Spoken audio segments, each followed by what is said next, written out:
Hi everyone, welcome back to my channel. Kim Chu naming magbakasyon sila ni Paolo pagtapos na ang kanilang mga event, ay magpapahinga daw muna sila sa isa't isa.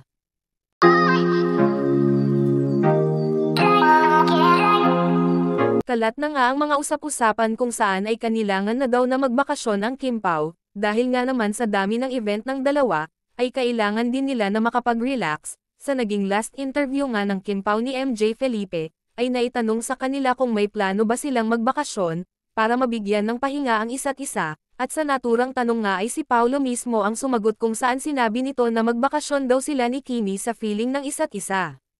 At dahil, pinag-usapan niyang bakasyon na yan, at laging updated ang mga kapwa-host ni Kimi, ay bunot na naman itong si Kim Chu sa kanyang mga kasama, kung saan ay tinanong siya ni Miss Amy Perez, kung saan sila magbakasyon ni Kim at Paolo. Sa naturang tanong nga ay hindi na nagpatumpik pa itong si Kimi, at sinabi ng magbakasyon sila sa piling ng isa't isa, so ibig sabihin magpahinga or magbakasyon silang dalawa na magkasama.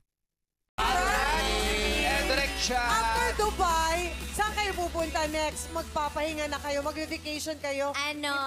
Pau together. Saan kami? Sa feeling ng isa't isa. Ciao! Relasyon sa puso ng bawat isa. Charot lang.